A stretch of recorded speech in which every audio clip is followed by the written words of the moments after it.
নমস্কাৰ। কবিতাৰ শিৰোনাম ক্ষমা প্ৰাৰ্থনা 2। কবি হীৰক দিৱানা। ভুল নুবুজিবা, অনুগ্ৰহ কৰি ক্ষমা কৰি দিবা মোক।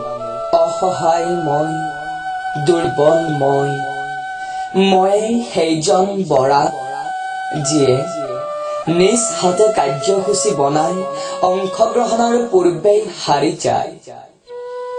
ভুল নুবুজিবা মোক, হয়তো এইবাৰো বিদায় সভাত অনুপস্থিত থাকিম মই, নতুবা তোমালোকৰ ম্লান পৰা মুখনিৰ আভাই মোৰ কক্ষপথ ডাৱৰীয়া কৰি পেলাব।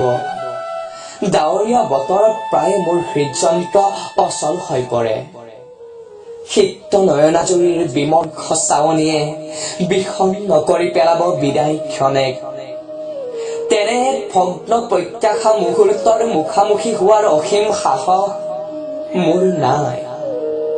পাৰিলে মোক ক্ষমা কৰি দিবা। সোঁৱৰণিৰ এখিলা পাতত স্মৃতি হৈ ৰুব প্ৰতিটো মুহূৰ্ত।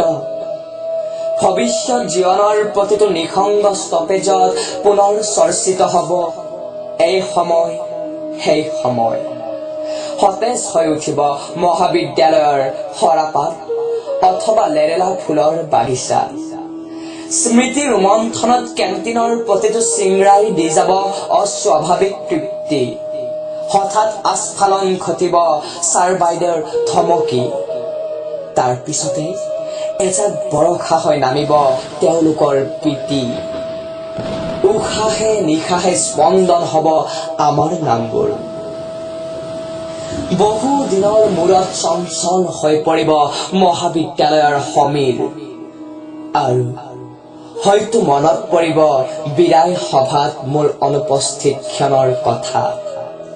অনুগ্ৰহ কৰি ক্ষমা কৰি দিবা মোক। মই বেয়া ল'ৰা নহয়।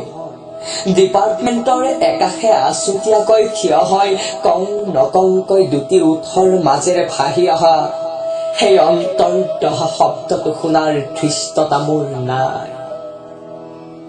সেইবাবেই অনুপস্থিত থাকিম বিদায় সভাত। বিদায় চিনিয়ৰ, বিদায় মনৰ মানুহবোৰ, বিদায় ভাল লগা দিনবোৰ। পুনৰ বহু দিনলৈ মৌনতাৰ পলেপেৰে ঢাক খাব গুৱাহাটী মহাবিদ্যালয়। নিৰ্জন হৈ পৰিব বাবাদাৰ কেণ্টিন। সকলোৰে দুআক্ষিত প্ৰজ্বলিত হব মাথো হেৰুৱাৰ বেদনা। এয়া বিদায় মৰ্মান্তিক উৎসৱ। কিন্তু এই বিদায়ে নোৱাৰে কাঢ়ি নিব মনৰ মধুৰ সম্পৰ্কবোৰ। সুখী হোৱা তোমালোক।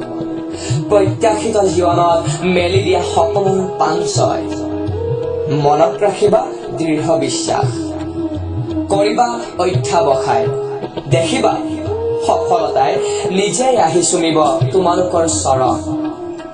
পাহৰি নাযাবা গুৱাহাটী মহাবিদ্যালয়ৰ অসমীয়া বিভাগৰ আশাৰ শ্লোগানটো। আশা আছে মানে জীৱন বাকী।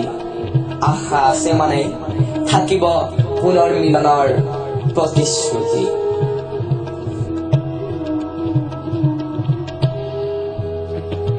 ধন্যবাদ। কবিতাটি ষষ্ঠ ষান্মাসিকৰ দাদা বাইদেউসকলক উপহাৰ স্বৰূপে জ্ঞাপন কৰিলোঁ। তেওঁলোকৰ ভৱিষ্যত জীৱন সুখেৰে ভৰি পৰক তাৰে কামনা কৰিলোঁ।